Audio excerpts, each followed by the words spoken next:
Um, Good afternoon once again, and welcome to the 19th webinar of the Virtual Medical Consilium of the WHO European Office. My name is Elmira Gurbanova. I'm coordinator of the Virtual Medical Consilium. And today we are going to discuss the interpretation of discordant results from genotypic and phenotypic drug susceptibility testing for drug-resistant TB diagnosis. Our webinar will be divided to three parts. In the first two parts, the information will be provided by our presenters on how to interpret genotypic and phenotypic ESD tests if they are discordant. Then we will provide information and update on the available diagnostic tests and health products in the global drug facility. And then, as always, we will have a session of questions and answers where you can ask your questions. But dear colleagues, I encourage you to write down your question during the webinar in the chat so we can read them and discuss your questions and clarify some information that you would like to during the session of questions and answer. Now it's my privilege to give the word to Dr. Askar Yedilbayev, the team lead of the Joint Infectious Disease Unit of WHO Regional Office for Europe, for the welcoming remarks. Please, Dr. Yedilbayev, the floor is yours. Thank you very much, dear Elmira. Dear colleagues, it is a great pleasure and honor to see you today on this 19th webinar of the Virtual Medical Consilium. Indeed, it's more than 2 years since the beginning of this great regional initiative that was focused originally on the implementation and supporting countries with implementation of the regional operational research and modified shoulder treatment regimens for ERI-TB. So, but nevertheless, the scope of this Virtual Medical Consilium is slightly expanding and supporting countries with the treatment of the patients with drug-resistant tuberculosis. Nevertheless, in your routine practice, besides the working on the operational research initiative in your programmatic routine work, there are issues that require further clarification. And especially now, with the launch of the new Regional Tuberculosis Action Plan, the role of the correct diagnosis, and that is further guiding clinicians will ensure and increase the probability and ensure the successful treatment outcome. That is why this webinar is very important to us today. And I'm really glad that we have such distinguished speakers today that will be highlighting the technical, but also the programmatic aspects of this important issue. Also, with no further ado, I would like to mention that today we will be discussing the technical aspects from the laboratory diagnosis, and we will make sure to approach you with the new topic for the next webinar on when, from the clinical side of how the discordant results from the DST can have implications. So, and we will make this further announcements in a due course. With no further ado, I will give floor to our coordinator, Elmira. Thank you. Thank you very much, Askar. And before we proceed with the agenda, let me just remind you that our webinar is two languages, English and Russian. So you can select a translation language in Zoom.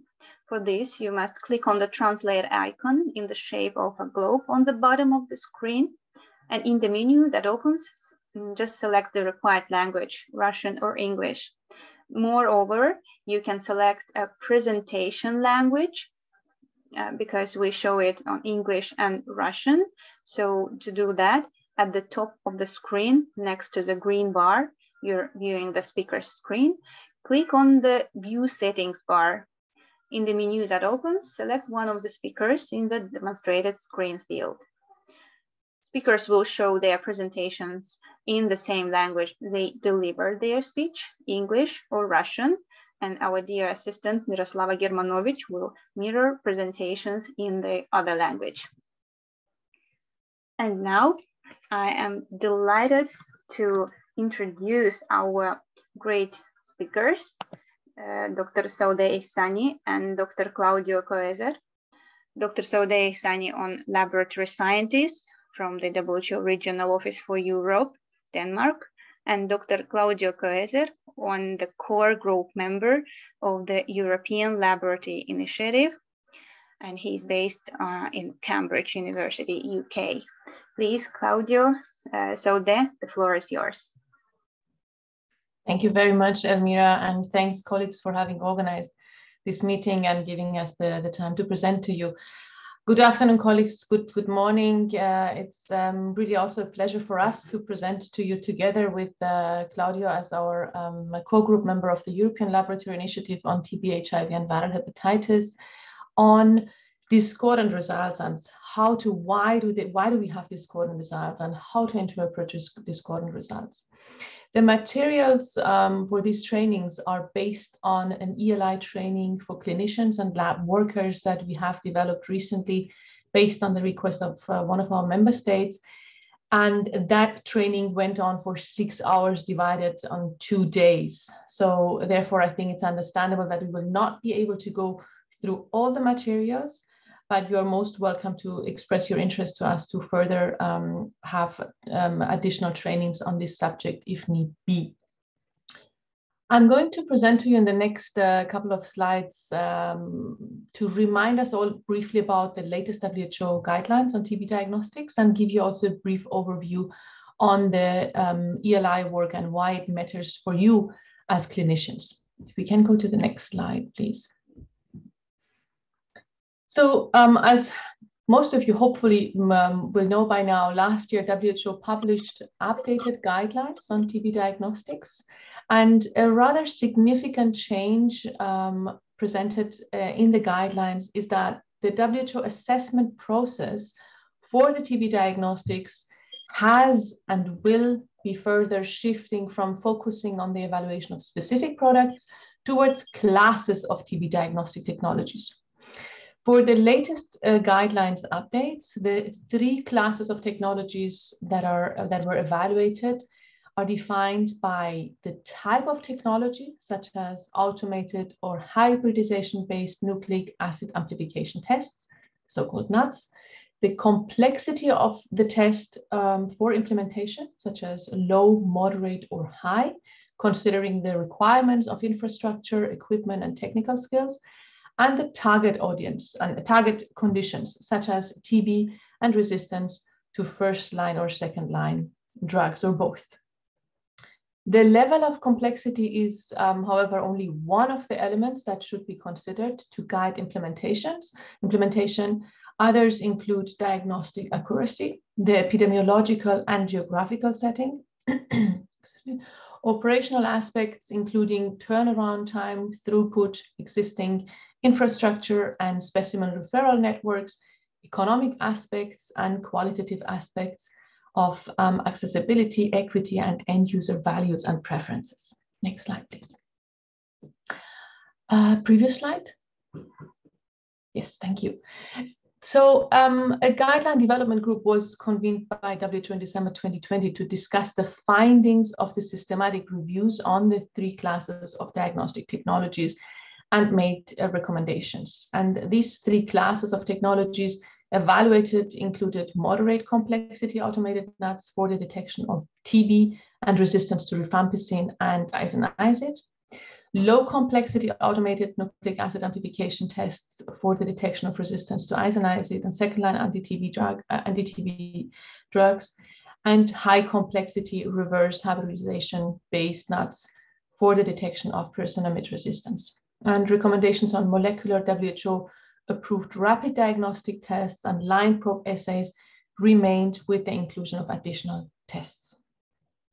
The WHO recommended tests have also been reorganized to clearly delineate the intended use as per the recommendations, and the new organizational structure is divided into initial tests for diagnosis of TB, with drug resistance detection, without drug resistant detection, and follow-on diagnostic tests after TB confirmation. Next slide, please. So the initial tests for the diagnosis of, yes, thank you. The initial tests for the diagnosis of TB are broadly grouped as WHO-approved rapid diagnostic tests. And these are defined as diagnostic tests that employ molecular or biomarker-based techniques for the diagnosis of TB. These are rapid and sensitive molecular tests recommended for the initial detection of the MTBC and drug resistance, and are referred to as MWRDs. They include Expert MTB-RIF Ultra and Expert MTB-RIF, TrueNAT MTB, MTB+, and MTB-RIF TX tests, and loop-mediated isothermal amplification. Also included as MWRDs are the new classes of NATs, that is the automated moderate complexity nucleic acid amplification tests, which detect not only TB and RIF resistance, but also isoniazid resistance.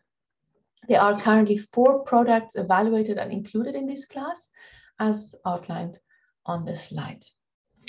In addition, the biomarker-based lateral flow lipoarabinomin SA-LF-LAM test is recommended to assist in diagnosing TB in selected groups of HIV-infected presumptive TB patients, and a positive LF-LAM result is considered as bacteriological confirmation of TB in these patients. The follow-on tests include line probe assays for detection of resistance to RIF and INH and to fluoroquinolones and second-line injectable agents. And the 2 new classes added as follow-on tests include the low-complexity automated nucleic acid amplification tests and the high-complexity reverse hybridization. That's for the detection of pyrosinamide resistance. Now, this was just a very brief snapshot of the key points from the new guidelines on the new diagnostics available. And if we move to the next slide, this is a slide from the presentations related to the new regional action plan on TB for the WHO European region for 2023 and 2030, for which all your countries have basically signed on and committed to implementing this. And I found it important to once again highlight in red the negative impact if we do not address early diagnosis of all forms of TB and universal access to drug susceptibility testing in a rapid and quality assured way, namely the fact that you all know better, which will lead to delayed diagnosis of TB and ERI-TB, leading to late initiation of appropriate therapy that will result in poor treatment outcomes and ongoing transmission. So this is really to highlight that the collaboration between diagnostics, lab diagnostics, and the clinicians is really playing a crucial role for the benefit of the patient at the end. Next slide, please. And this is just to give you really a snapshot of what we are trying to do, the support we're trying to give as part of the European Laboratory Initiative and WHO Euro to the member states, which is really focusing on major elements that will lead to well and safely functioning laboratories that provide quality assurance and timely test results. This is really to make the utmost possible work to have you as clinicians have results which you can trust and which you can use for the best decision on how to treat the patient. And laboratory services are quite complex. An entire area of different aspects need to work well and correctly and safely in order to be able to have trusted, quality assured results at the end. And these are here just few of the key elements listed on which we work on a regular basis with our countries and together with our partners. Next slide. And here I would like to highlight one of them, which is, I think, very relevant for you as clinicians, which is a training toolkit on drug-resistant tuberculosis, how to interpret rapid molecular test results. This is a course that we developed together with co-group members, and Dr. Claudio Cuesa played himself really a crucial role in having this toolkit finalized. And right now, the toolkit is available free of charge on the Open WHO website, both in English and Russian language. And we have more than 20,000 active users. In fact, more than nearly 26,000 people enrolled, and 20,000 of them are active users from around the world. And the training course really is aimed at providing you the basics of understanding how to interpret rapid molecular tests. And one of the very interesting features is the discussion forum that is existing also on the website, where you can post your questions, both as clinicians and as laboratory workers, in any language of the WHO Euro region. The website is being regularly monitored and questions are being answered. And again, you can do that anonymously, and you can also use the provided email address to send us your questions. We can go to the next slide, please. So here on this slide, I'm just outlining the different modules that are presented in the course, starting with the principles of genotypic drug susceptibility testing, changes to the interpretation of genotypic drug susceptibility testing assays, Hein-line probe assays and the ramp rate and troubleshooting of that, as it plays quite an important role in having correct results, and how to minimize contamination, and furthermore important updates and frequently asked questions. Next slide. This is just a snapshot of the discussion forum, where you can post your questions, where you can also see other people's questions that might be quite interesting and relevant for you to have a look at. Again, this is in Russian and English, and you can post your questions in any language that you wish. Next slide, please. And here are just some planned updates on the website. The ELI-LK guide will be soon removed, as Hein is due to update its own instructions for use. So that is actually the good news, that we will have officially the new instructions from the company. Furthermore, we are going to include the Cepheid XDR cartridge and other WHO-endorsed genotypic DSD assays, and important notes on how to interpret the results from these techniques, and also touch base on the discordant of results that you may receive from phenotypic, genotypic, or genotypic between genotypic tests. So these are all just to give you an idea on the updates that we're expecting to add to the website. Last slide. So first of all, thank you so far for your attention. And please remember that really our aim with this training and future relevant trainings on this topic is based on an old saying which says, sorry, can colleagues mute? Thank you. Based on an old saying that says, give a man a fish and you feed him for a day, teach a man to fish and you feed him for a lifetime. So I think you will realize in Claudio's presentation in this very short time that we have, that we are really trying to give you an understanding, a better understanding of why discordant happens, what are reasons behind that, and how you can interpret it. But this is different than simply telling you, if you have this discordant, do this and that. That might help you on a short-term perspective. But given the fact that discordant will change with new mutations developing, new technologies, and more research becoming available, it is indispensable to really understand the mechanisms behind reasons for discordance. That just as a last note. And before handing over to Claudio, we have prepared some questions for you. And I'd like to ask Dr. Emilia to post the poll questions. Please remember, go through the questions. These are 8 questions that we will ask you now, and we will ask you also after Claudio's presentation. Your answers are going to be completely anonymous, so you will not know who has answered what, but we will see the percentage of people that have answered. So please give your best guess. If we can have the poll questions, it would be great. And we have them both in English and Russian. And these are you can answer as with yes or no, or false, or true.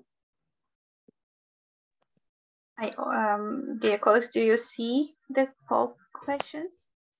I already launched it. I don't see them yet. You press on poll, Sude. You can press on poll.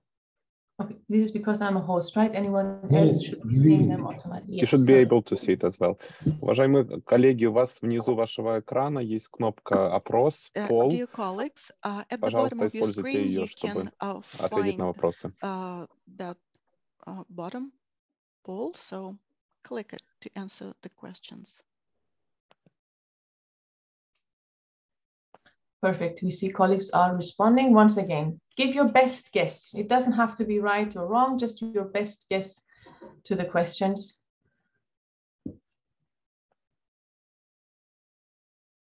You can see 63 people answered. We would like to get some more answers, please. So once again, press the button poll and answer to the questionnaire. Thank you.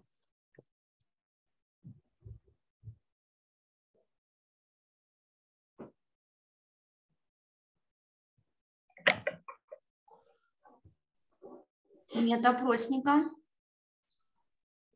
Лилия, пожалуйста, внизу вашего экрана Zoom Lily, есть please, такая кнопка at the bottom of your «Опрос», screen, there is that button. «Опитування», «Poll». Будь ласка, пожалуйста, вы используйте ее. Спасибо. Нету, к сожалению. Нет, есть внизу. Okay, colleagues, we need you to be more active. We only have 66 people answering. Just give your best. It doesn't have to be the right answer. Give your best guess. Go through the questions, give your best guess on whether you think the statements are true or false, and answer with the answer options that you can see. Если не видно, можно растянуть вот эту бокс, вот эту коробку с опросниками, вы увидите больше текста там. If you don't see it, you can stretch the box with the questions and you will see them.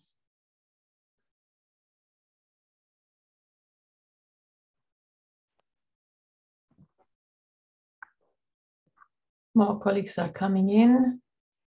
We will ask the same questions at the end of the webinar. So don't worry, just don't spend too much time, don't think too much. And this is really just for us, again, this is fully anonymous. I can only see the percentage of people that have responded and the number. So 74 right now, which is 35%, 75 people. And we will post the same questions at the end, just to get a feeling how that has, your answers may have changed after the training. That is the only purpose.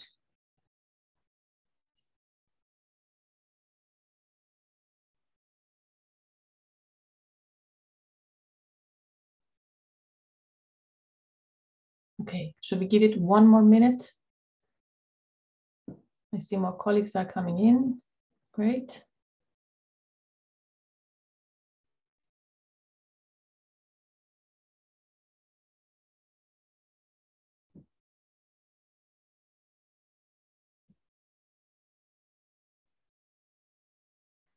Let's see if we can make it to 40%. So please, those that haven't responded yet, yes, we're getting there.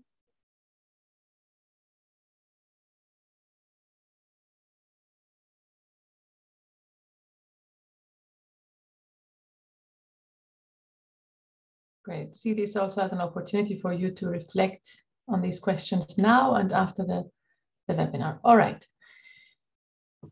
Perfect. Elmira, I think you can show us the results. Yes, share results. Perfect, thank you. So thanks to the 90 that have responded, we have 42%. And after the presentation, we will ask the questions again. And now without further ado, over to Dr. Claudio Curza to take us over the very interesting slides. Thank you, Claudio. Okay, hello everybody. I will just turn off my camera in a moment just so that you can focus on my slides.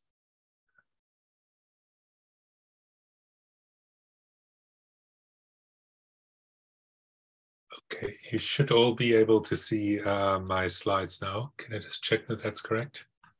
Yes, we can see that. Okay, so thank you for the opportunity to present to you today.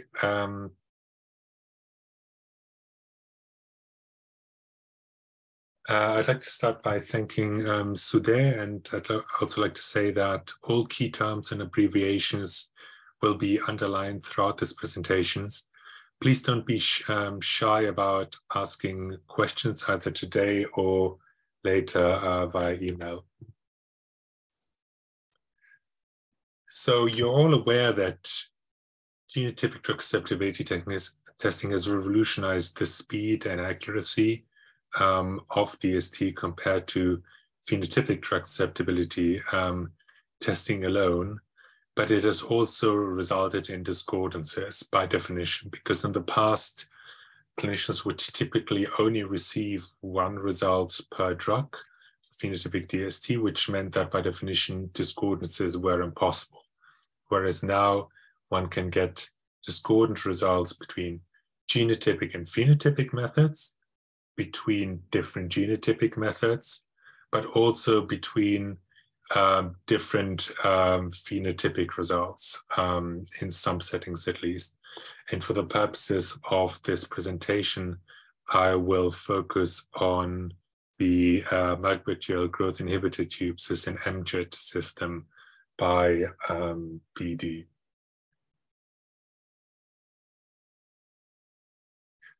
So I'm going to start off by giving you just a very brief reminder, really, of the different classes of drug-resistant TB, the principles of phenotypic and genotypic drug susceptibility testing, and then I'm going to introduce you to the three main classes of errors that can be random, systematic errors, or cutoff errors. And these three classes of errors can either be caused by human error or by inherent limitations of the assays that we are using.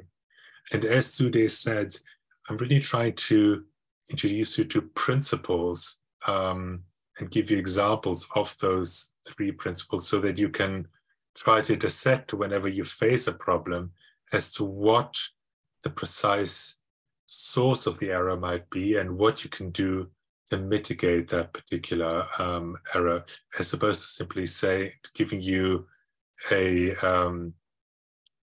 instructions to say, if A happens to B, I'd like you to understand why we recommend certain actions to resolve different types of discordance. So four main classes of drug resistance are recognized. On the one hand, we have obviously isoniazid resistant but rifampicin susceptible tuberculosis, and globally 8% of TB fall into that category. But obviously the major cause of concern is rifampicin resistant TB, which is used as a surrogate for multidrug-resistant TB. And globally, about 3 to 4% of new cases are rifampicin resistant, but this increases to 18 to 21% in previously treated cases. But obviously but these rates are substantially higher in countries of the former Soviet Union, and in Russia, 34% of new cases and just under 70% of previously treated patients are rifampicin resistant.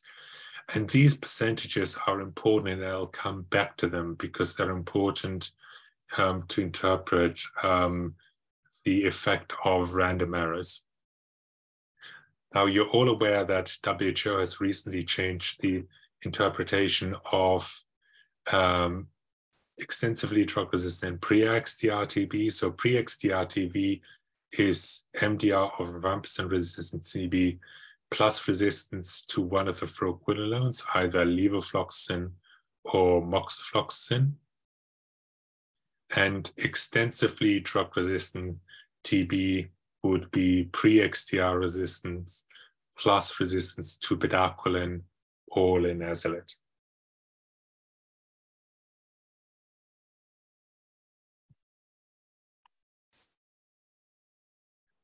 So the most widely used WHO-endorsed assays in the WHO European region are the standard version of the Cepheid Gene Expert, which I'll just abbreviate as Expert.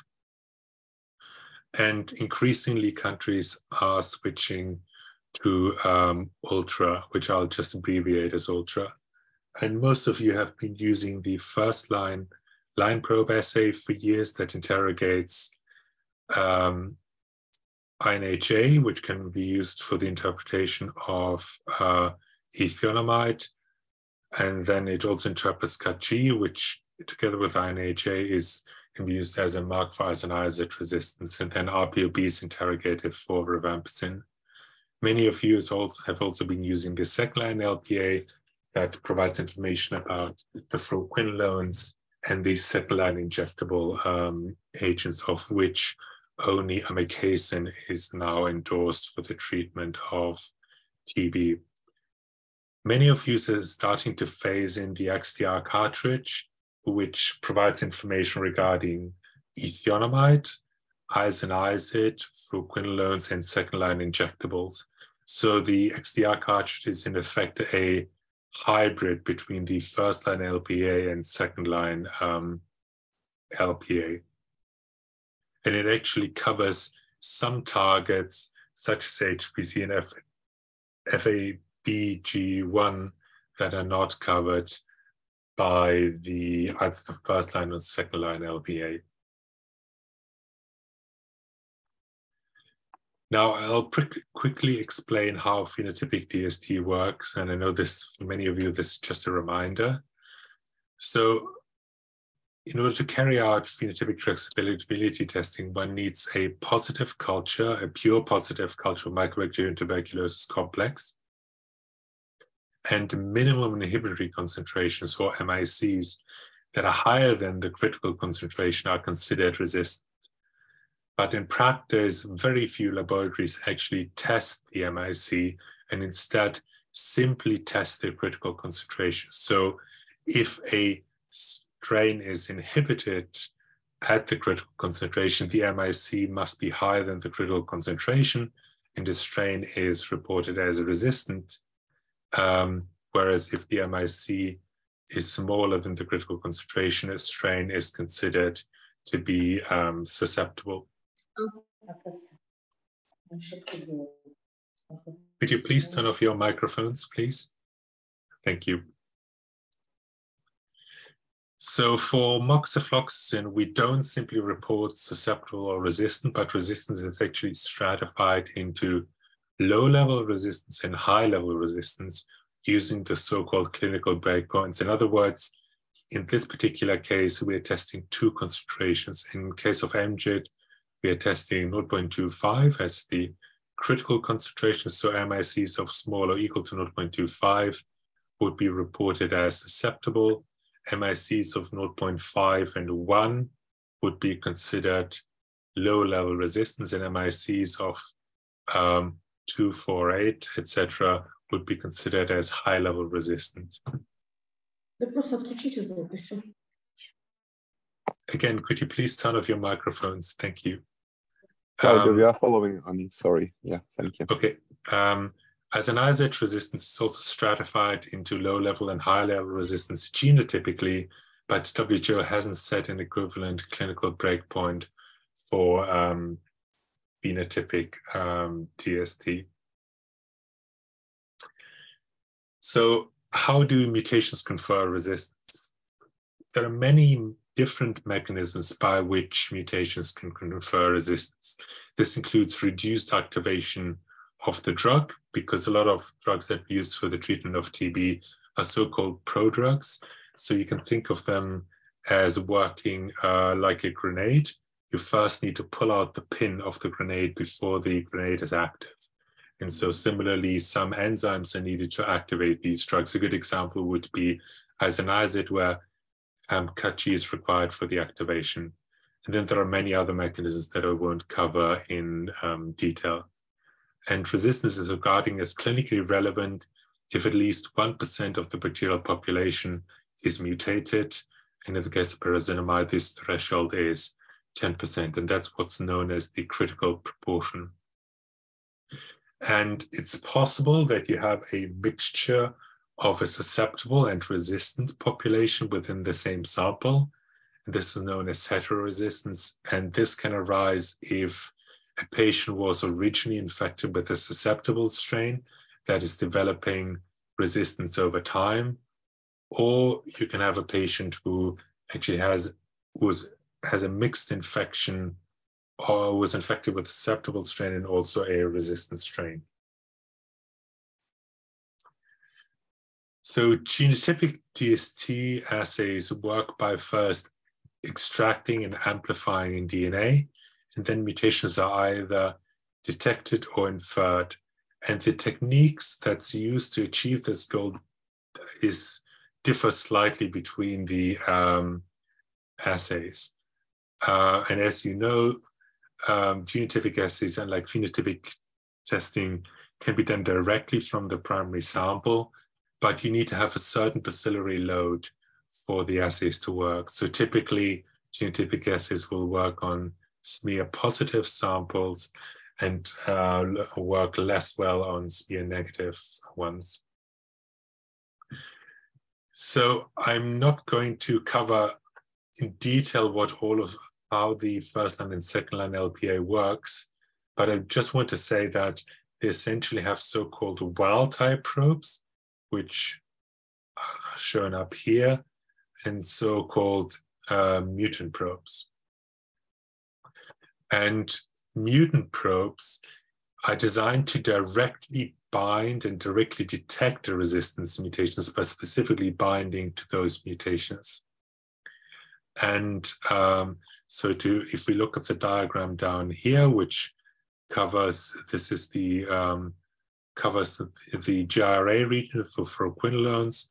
So you could have a mutant probe that specifically binds to the E94A mutations, whereas the equivalent wild-type probe, which is shown here as a wild-type 3, is designed to indirectly infer resistance. So in fact, it is designed to bind to the wild-type region, and it doesn't bind if there is a mutation within this region.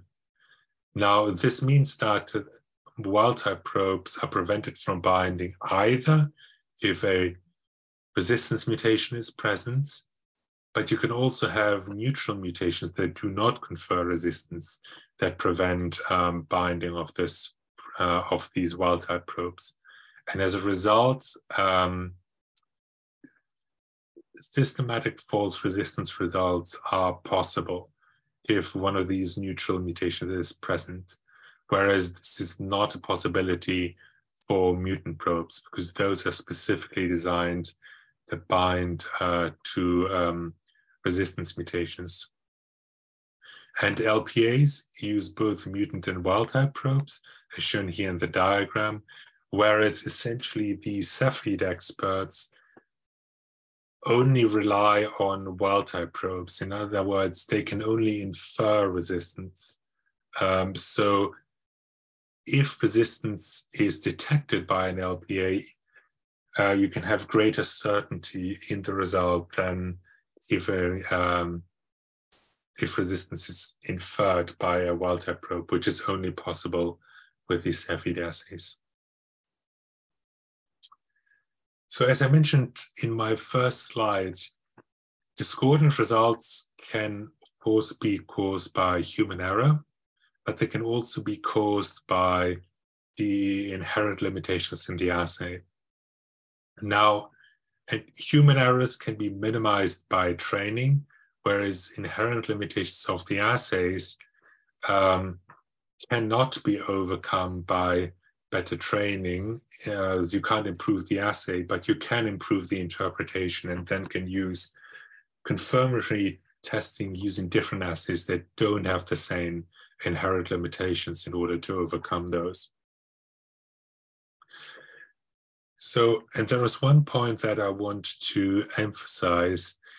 It's that human error cannot be fully eliminated, but they can be minimized by implementing and monitoring the resistance frequencies and introducing a no-blame culture. In other words,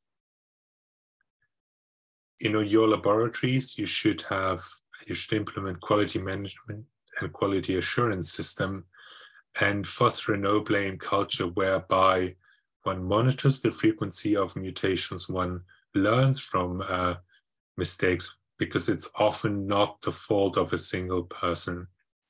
And even if it is the mistake of a single person, one should encourage people to come forward and then try to put systems in place to minimize these errors from occurring again. And I'd also like to emphasize that this is an ongoing process, and which is why one needs to keep up training and also monitor the frequency of resistance and discordant results. I'd like to draw your attention to this particular publication, because this is quite instructive, because this underlines that even well-resourced laboratories and even supranational reference laboratories can have problems with errors, in this particular case, typically a high rate of contamination. And this paper outlines nicely what they did to try to minimize those errors. And it wasn't just a single simple intervention, but it was multiple interventions that they had to introduce to reduce errors over time. And I think this is really instructive to highlight that any laboratory can potentially have errors, and that continuous improvement is needed. Now, I want to introduce you to three main classes of errors, and I'm going to be drawing on two articles that I've shown here on my slide. And if you want to learn more about these issues, you're welcome to read these particular articles. And there are three main classes of errors. There are random errors, systematic errors, and cutoff errors. And as I mentioned earlier, human errors, but also inherent errors can cause these different types of errors. So even if drug susceptibility testing, be it phenotypic or genotypic, is carried out in accordance with good laboratory practice, rare random errors are inevitable. And random errors occur even if positive and negative controls are work as expected. And because these errors are fully random, the full spectrum of potential errors can occur. So this includes indeterminate results, false susceptible, or false resistant results. But crucially, these errors for well-designed and quality-controlled assays should be rare. In other words, if you repeat the assay on the same sample, a fully random error is unlikely to occur twice in a row. And therefore, you can simply repeat the assay and then use the second result to guide your treatment decisions. Now, what does this mean in practice? It sounds rather abstract. So as clinicians and microbiologists, you're obviously most interested in drug resistance TST results. And one of the key factors as to whether a random error is likely at play is actually the prevalence of resistance, or the likelihood of pretest probability within your particular setting, because this is the major driver for the positive predictive value of the assay in your setting. And the formula for the positive predictive value is shown here, but I will actually give you some numbers where I simulated the positive predictive value in different settings. So let us assume we are using an assay that is 99% accurate, and we test 1,000 strains. In a setting where the prevalence of resistance is 0%, so in other words, you'd have 0 resistant strains, all samples would be susceptible, truly susceptible. And if you were to use an assay in that setting, you would get no true resistant results, 10 false resistant results. In other words, all of your resistance results would be false, and your positive predictive value would be 0. If the prevalence of resistance increases to 1%, your positive predictive result would be 50%. In other words, half of your resistant results would be true resistant results, and half of those would be false resistant results. And as your prevalence of resistant results increases, the proportion of true resistant results increases, and the number of false resistant results is more or less constant. It decreases slightly, but crucially, the proportion of those false resistant results decreases, and therefore the positive resistance, positive predictive value of testing increases. Now, this concept of positive predictive value might be new to you, but in fact, you've all been using it. And you can explore this on your own if you go to this particular website, and you can play around with the positive predictive value and simulate what it would be in your particular setting.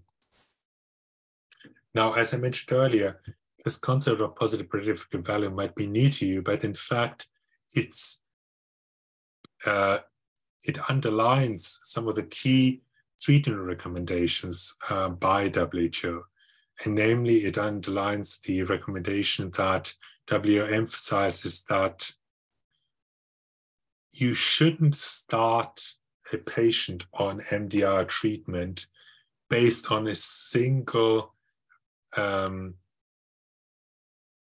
resistance DST results, namely, which would be a genotypic result, which would be the first result that you get, unless that patient has a high risk of having multidrug resistance. In other words, has a high, if you have a high prevalence of resistance in your setting, or high pretest probability. Because if the prevalence or risk of resistance is low, the positive predictive value is would be low. So in other words, if you are in a setting, say in Western Europe, and you have a patient who is native born, who doesn't have any risk factors such as previous treatment of TB, or isn't a contact of a known MDR patient, then the pretest probability of resistance for that particular patient would be very low. And therefore, the recommendations would be to repeat, say, GeneXpert, and only if resistance is confirmed by the second result would you start MDR treatment. By contrast, if we go to the eastern part of the WHO region, in former Soviet states, even patients who've never been treated before have a high rate of RIF resistance, and therefore in those settings, the positive predictive value would be good, and therefore treatment should be started. And this is why really you need to know what the prevalence of resistance is within your setting, but also look at your patient and whether he or she has any risk of drug resistance in order to decide whether you can trust a single initial result. And crucially, as I mentioned earlier, you can simply repeat the assay to overcome random errors. Now, systematic errors are different because essentially systematic errors will yield a wrong result, and that can't be overcome by simply repeating the result. And this is due to inherent limitations of the assay. So, for example, an example of a systematic false susceptible result would be by genotypic testing would be that not all resistance mechanisms are covered by genotypic assays, so therefore they would systematically miss some resistance, as you're all aware. But then it's also worth bearing in mind that different WHO-endorsed assays target slightly different regions. So for instance, here at the bottom, you can see the part of RPOB that different assays interrogate. So for instance, there is a part of RPOB that the first-line LPA, shown here in green, interrogates, but that is not covered by expert or ultra. So you might get a systematic difference between even genotypic assays, which explains some of the differences. Similarly, you can get false susceptible results that cannot be overcome by repeat testing, simply because different assays have slightly different limits of detection for picking up low-frequency heteroresistance. So as I mentioned to you earlier, phenotypic assays can pick up resistance at a frequency of 1% or above, whereas this frequency, whereas ultra has a poorer limit of detection. It can only detect resistance at a frequency of 20 to 70%, depending on the particular mutations. Whereas for LPAs, mutant probe can pick up resistance down to about 5 to 10%, whereas for a mutant probe to infer resistance, a mutation needs to be present at more than 95% of the frequency of resistance, which again can explain some discordant results. Crucially, one can also get systematic false resistant results by neutral mutations if resistance is inferred. Now, I'd like to stress that the vast majority of inferred results, particularly in the eastern region of WHO, so in former Soviet states, these neutral mutations are very rare compared to the true resistance, to the frequency of resistance. And therefore, this is not a major factor. But there are settings, for example, in Colombia, this would be also Africa, where these neutral mutations are as frequent, or if not more frequent, than the true resistance rate. So the positive predictive value in those settings can be very poor. And the best way to spot these and to confirm these false resistance results would really be by sequencing. But there are also other factors that can lead to systematic differences, such as differences between the culture and the primary sample, or you could also get contamination at some steps that then lead to systematic differences between what you tested initially and what you have later on in the culture. Now, cutoff errors is sort of the third main class of discordant results, and this is the one that typically leads to the greatest confusion for clinicians. So, and this occurs really if what you're trying to measure is close to the cutoff that are used by your particular assay. And as a result, simply because the inherent technical variability in testing, your results might vary between a correct and incorrect result, even if you test the same sample multiple times with the same assay. So in other words, you get sometimes correct results, sometimes incorrect results, as opposed to typically correct or typically incorrect results, as the case with systematic or random errors. Now, the most important manifestation of this, which relates to the so-called borderline rifampicin resistant results. Now, as you can see here in this diagram, so on the x-axis we have rifampicin MICs, and then we have the frequency. So there are some mutations, such as mutations at codon 450, that are shown here in red, that lead to large MIC increases.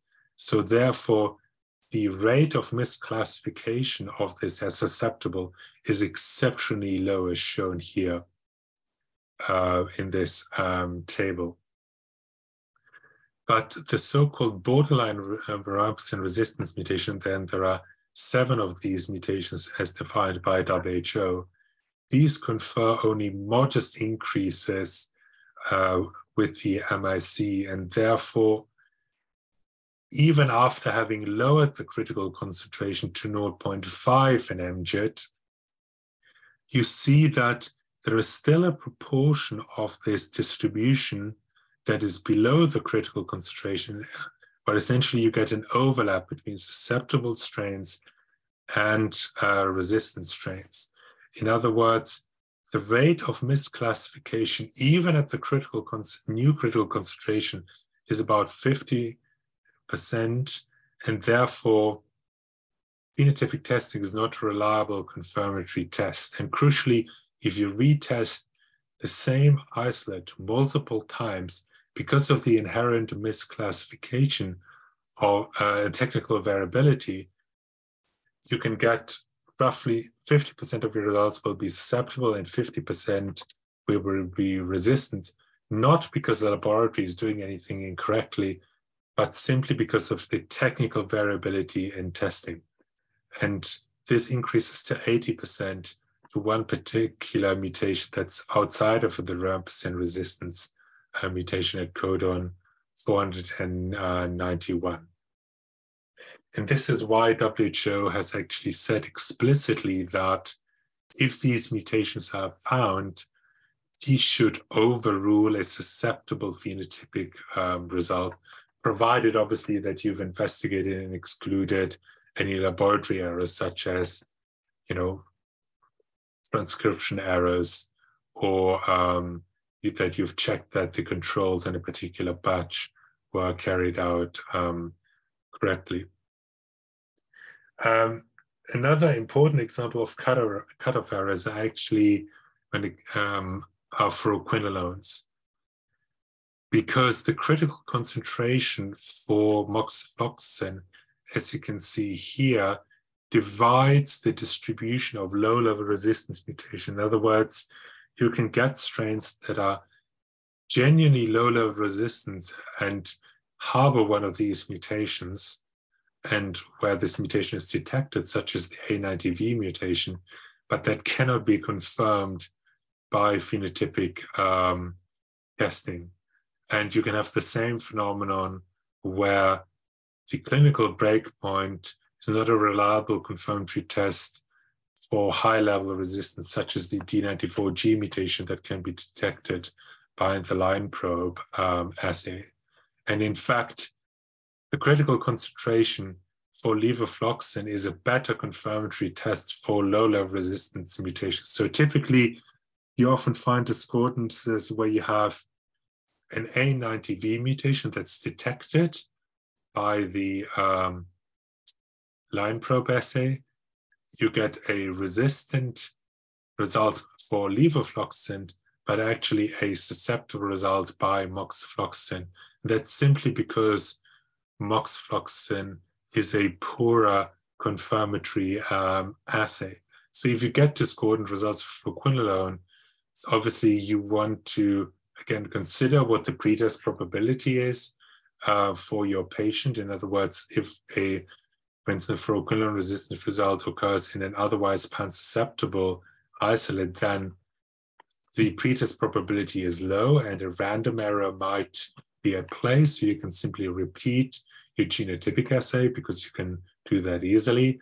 And if the result is confirmed, then you can exclude a random error But if you then get a discordant result whereby levo is resistant but moxi is susceptible, then this patient is likely truly resistant. And once and you would start and you would act based on the genotypic results, even whilst the phenotypic results are ongoing.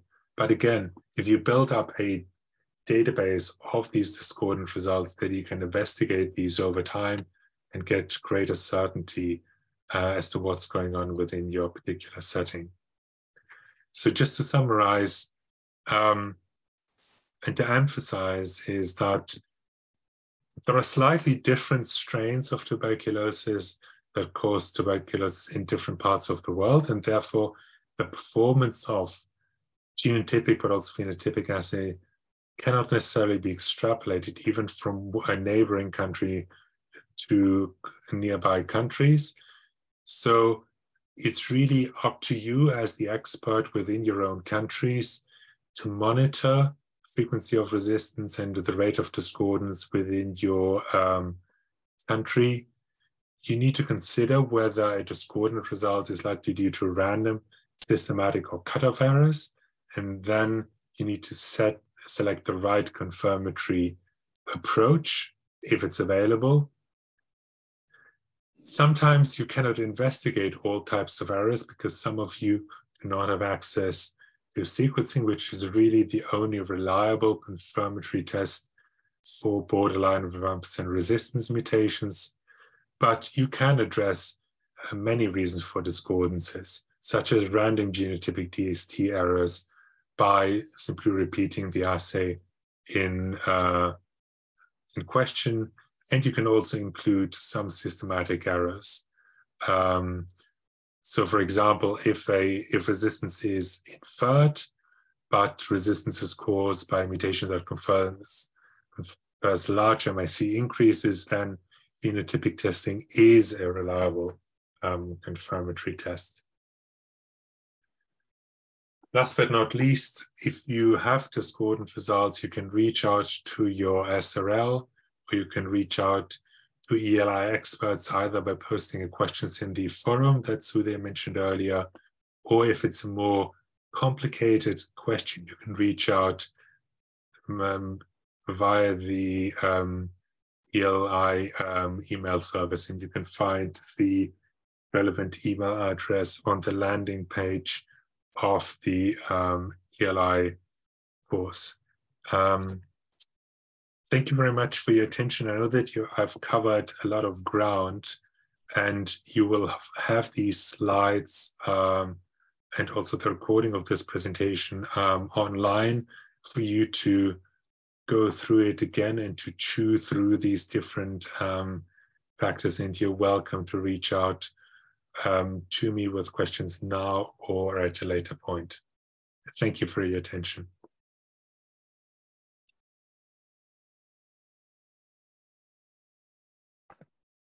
Thank you so much, Claudio.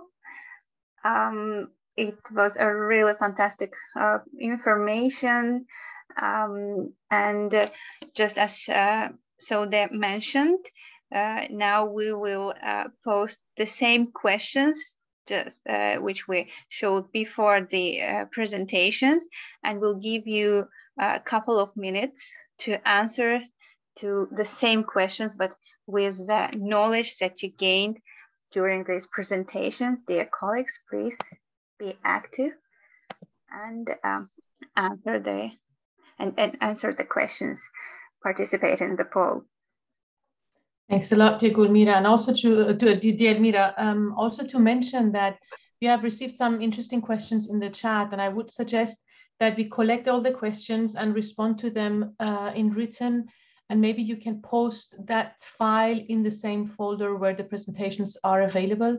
We can translate the questions both in English and Russian and their answers and provide it to the colleagues. But I see that already through the questions that came in, I think you have been quite stimulated with Claudio's presentation.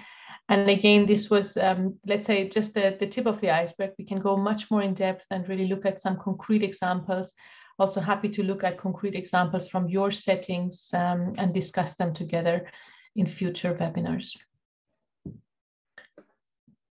Thank you so much, Saude. As we don't have a lot of time, we still have a very interesting presentation ahead. I think that the pool is still there, is still active, but I think that I will proceed with introduction of our next presenter. I'm delighted to present Dr. Natavan Alikhanova, who is the Regional Advisor of the StopTB Partnership's Global Drug Facility, and she will update us on the available diagnostic tests and health products available in their catalog. Maybe she will provide us with some insights about the DST testing. Yeah, Natavan. The floor is yours, and Thank you.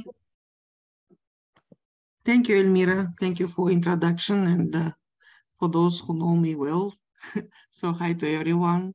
Happy to be here during this very important topic, and we are, as a partner, will provide some information about the products available through GDF.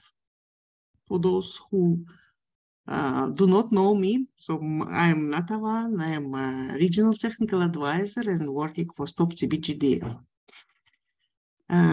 Elmira, who will show the presentation? You can show it or from we your... will continue with the questions, or? No, Natavan, you can show it from the English version from your desk. Okay. We'll pull out the Russian version at our side. Okay.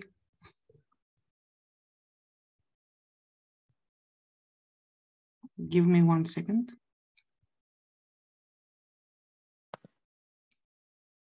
And taking the opportunity, let me just know that after Natavan's presentation, we will still have some little time for questions and answers. And Saude and Claudia will try to answer to some of them, but if the time comes to an end, then we will still circulate the answers in written between all the participants. Thank you, Natavan. We see your screen. Thank you. So just one second, just to be sure. What is now? Do you see the screen? Yes, the first slide, we can see it. Okay.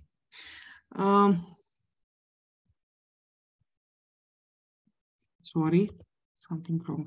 Sorry for some disruption. Sorry, this is this. Now we see the Russian version. Before it was in English. Okay, yes. The Russian is shown by Miroslava, so Natavan needs to stop sharing. However, we need to reshare this. Meanwhile, I see that some of participants are writing their names that they also participated. I would like to get the information of the webinar. Please write your email, because we need your emails rather than name. Thank you. Is it normal? Okay, now? Now it's Russian still. Please, Natavan, stop No, sharing. Elmira, we can show. No, Elmira, we can see. The participants need to select. We just viewing Miroslava's screen, but Natavan's screen is also available. That's fine. Okay, it's available in English. Okay, yes, thank you. Thank you. So we will start. Of course, WHO recommendations provide us standards, and the GDF also follow and monitor these recommendations and try to bring the products to the market. As an international platform, GDF allows countries to access all recommended products, TB medicines and diagnostics, health products of guaranteed quality and at affordable prices. So here you can see that now we have in our catalog, diagnostic catalog, more than 500 products covered, the diagnostic devices, reagents, together with consumables, and which can be used for all levels of laboratories. in our region, and not only in our region, of course. So this is the timeline, and you can see that we were working hard to bring the products to the market. Of course, here is the most important one, and as you may see in 2021, a lot of products came into the market. All of them are recommended by the WHO, and here you can see the TrueNL technology, also the GeneScholar pyrazinamide tests. So other important instruments like the 10-color machine, GeneXpert machine, etc. So as I see from the audience, there is not only the ICA countries representatives, but initially I do not expect that there will be very broad this participation from other countries, not only ICA. But I would like to mention that there is no countries. So for GDF, we can provide products to all countries. All countries are eligible to procure from GDF, and the political declaration on the fight against TB signed by all member states during UN high-level meetings, as we all know, in September 2018, includes point 15, which sounds as quote, encourage all nations to use the StopTB partnership global drug facility, and end of quote. And we are proud of this because this is really some results, some of our work.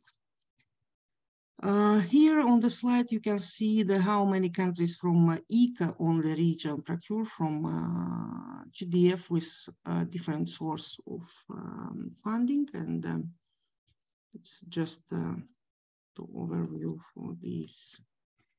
So what do we have in the catalog?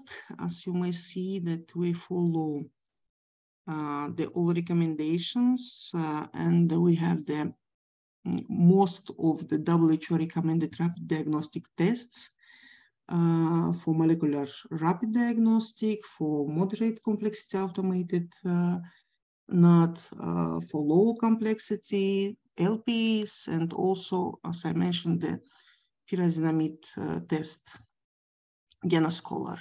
So two tests from phenotype, MTBDR and MTB, will be included in the catalog soon. We are working with the manufacturers to provide them also to the countries. The next one is, so of course, many of you are well informed that Cepheid will discontinue the production of MDR RIF tests, and new 6-color GeneXpert systems will also will not produced, but technical support and module replacement are available. The reasons of this are well known. The 10-color technology allow using cartridges Ultra and XDR also, and demand for XDR cartridges will be increased due to transition to the shorter treatment regimens, especially for DSTB patients. So this is the reason why they focused on 10-color systems and to fulfill the demand in using of XDR cartridges.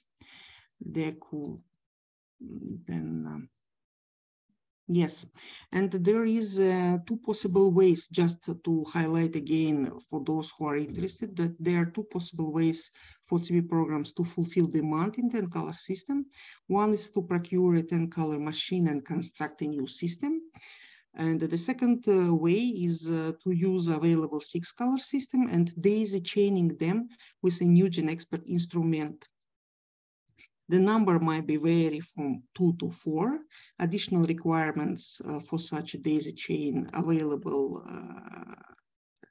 are the availability of the Windows 8 or 10 operational system on the notebook or desktop, interruptible supply of power, of course, and GeneXpert software 6.2 or higher. if it will be higher in the future for XDR-TB testing. As you are aware that all pure substances for DST on solid and liquid media are available through GDF except bedaquiline and delamanid.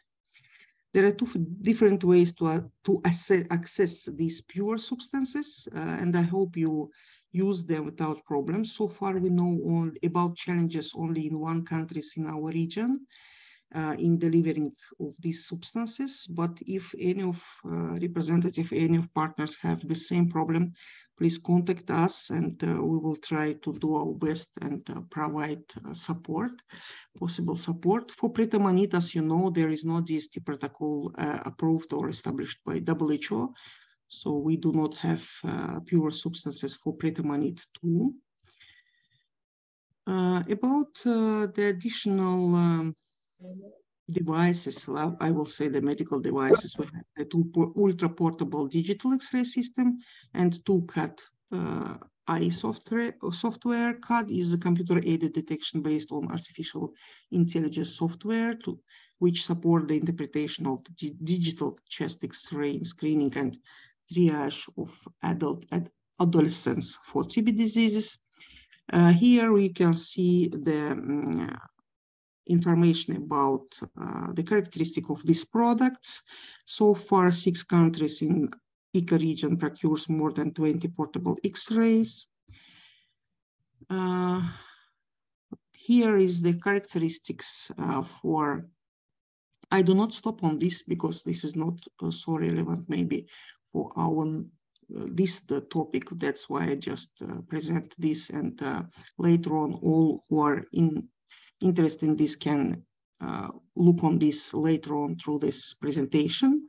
And here you can see the two software which are visualized the picture of the lung in this way, and they support health providers to identify the pathological focus, not only TB, but others.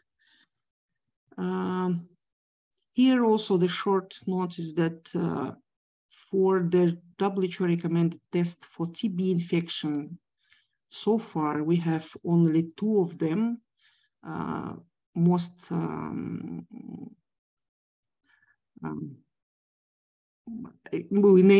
We know them as ERI tests, and here the challenges related to the different type of the test for TB infection, the skin test and EGRAS. And of course, EGRAS can provide more.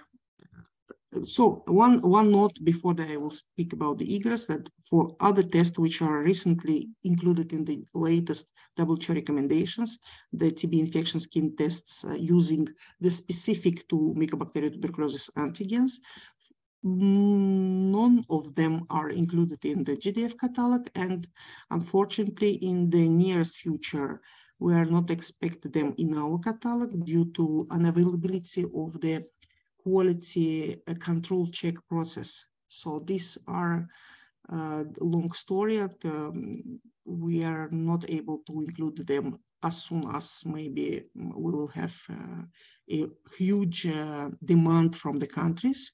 So please keep it in mind. And here also some information about this EGRA test. You can see them later. There is a price also included in the slide, so you can calculate the demand and the budget. We have the additional sources in our site.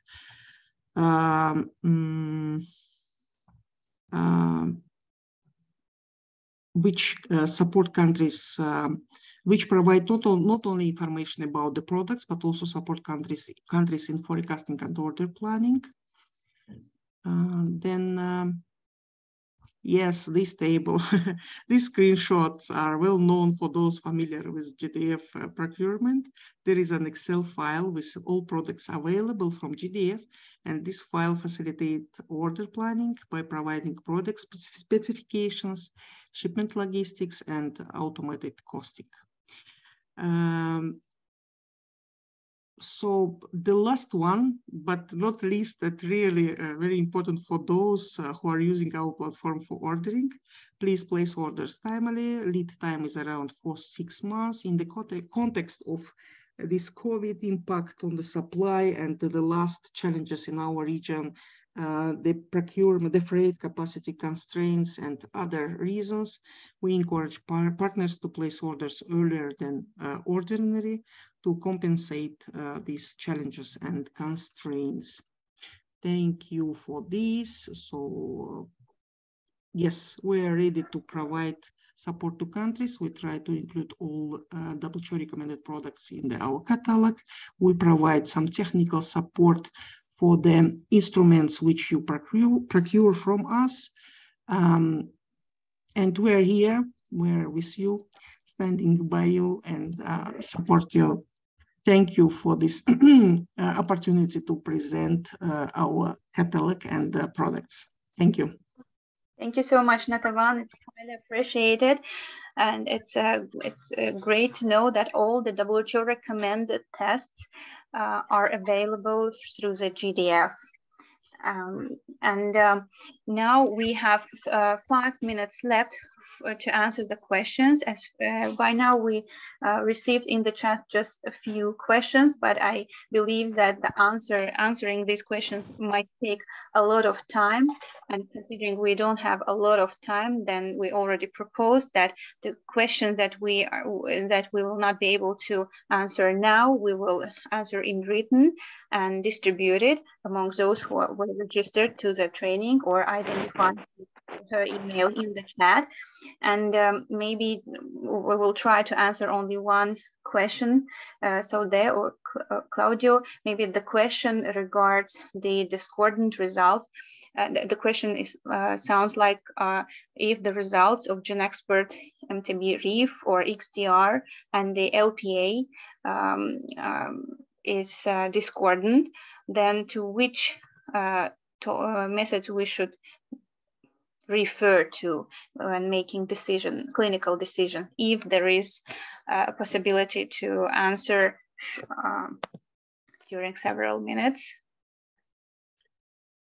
It really depends on the precise type of discordance. So for example, as I mentioned, that there are targets that the XDR cartridge interrogates, for example, that are not covered by the LPA. So by definition, if a resistance mutation occurs in that target, a discordance is inevitable. For example, HBC can be used to infer isoniazid resistance, which is picked up by the XDR cartridge, but that's not covered by the second line or the first line LPA.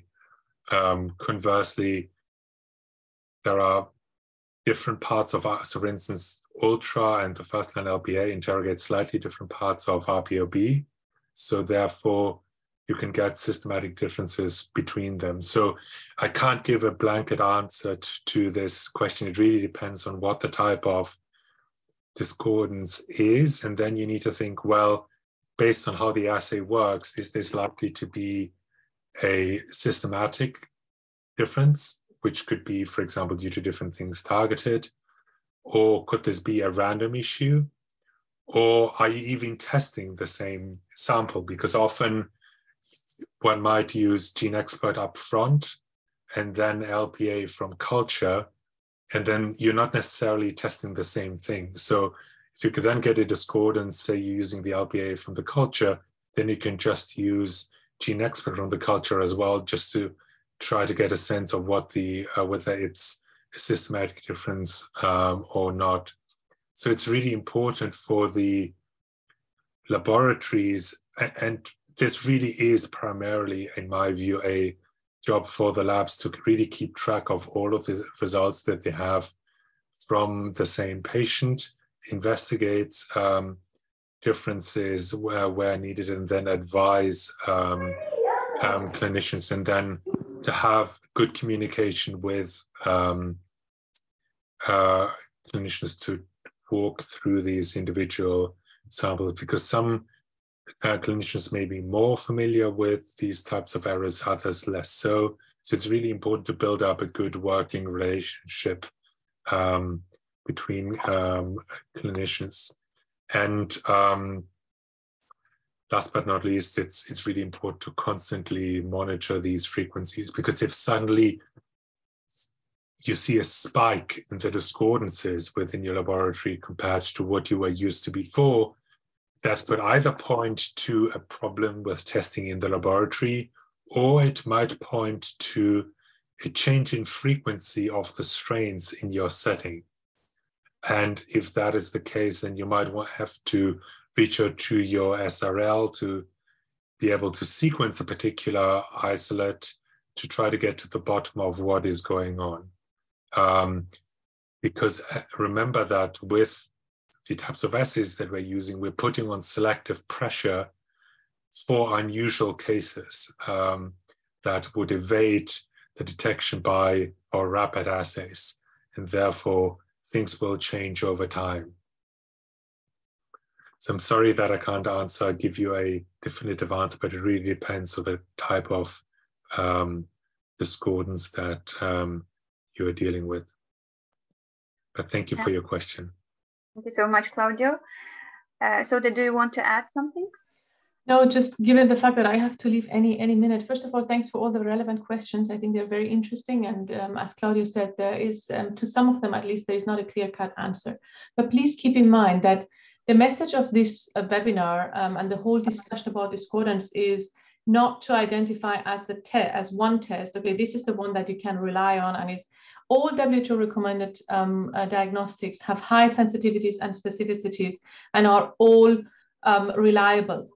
However, you can still have discordance between them. This does not mean that one test is less good than the other. It really depends on the mutation detection mechanism that each assay uses, the particular mutation that is there, and obviously all the other elements that may lead to discordance, including human factors and the lab and what is going on, as Claudio said, really monitoring the rate of resistance, etc., as well as prevalence, as well as suddenly there might be strains that have a very particular genetic background that might lead to unexpected results. So it really different aspects need to be taken into account, but please don't take the message with you home that to look for the perfect assay that you can always rely that this is always 100% and basically overrules everything else. I think this is not what we can really take as take-home message, but better to try to understand the background and the reasons behind potential discordance. And I think Claudio gave us a snapshot of the important points that we need to take into account in order to really understand better what is behind each discordant and discuss it in each case. But happy to receive more questions. Please do send them via email as well. And we will also work on additional similar webinars, because I think there is quite an interest. And thanks. Over to you, Elmira. Thank you so much, Soda and Claudio. Thank you all our brilliant presenters. And I see that that this topic, the topic of interpretation of discordant results, it's of utmost interest for all professionals dealing with TB. And that's the reason why, as Askar already mentioned, we are going to organize a range of such webinars. If this webinar was more oriented to laboratory and diagnostics, then the next webinars that we are going to have at the beginning of the next year, we will focus on the clinical decision in case of discordant results, because we already received several questions in the chat how to deal clinically. We are going to focus on this during the next webinar. So I invite all our auditory, we were more than 200 here today, to join us to the next webinar. And to close this webinar, I'm giving the floor to Dr. Askar Yedilbayev. Please. Thank you very much, Elmira. So first of all, dear colleagues, I would like to thank our distinguished speakers, Dr. Claudio Kozer, Dr. Oleksandr, and Dr. Natavana Lehanova for providing and covering this important topic. So indeed, it was a true success today, 208 participants joining. So we usually are observing such high attendance and interest from across the high priority countries of the WHO European region. But this is indeed a true example that this virtual medical consilium webinars are of a high need, and we will continue providing our best possibility to cover the most interesting and burning issues and topics that will help you in your routine practice.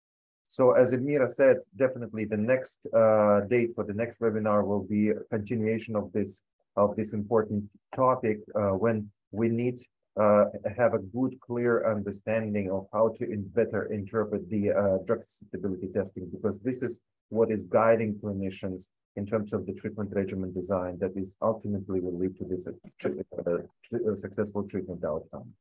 And we will announce the date of the next webinar. That will be early 2023. And also at the very end, I would like to announce is that the WHO is planning to release the I would say awaited module on treatment of drug-resistant tuberculosis before the end of December. So in there, we expect the recommendations on the use of the novel 6-month regimen containing pritomanid recommended by the WHO for the routine programmatic use. And so we will, of course, consider and extend our support to the member states on uptake of the latest recommendations. Thank you very much. Thank you very much, and have a nice weekend. See you soon at the next webinar. Thank you. Thank you, interpreters, for the great job done. Thank you so much.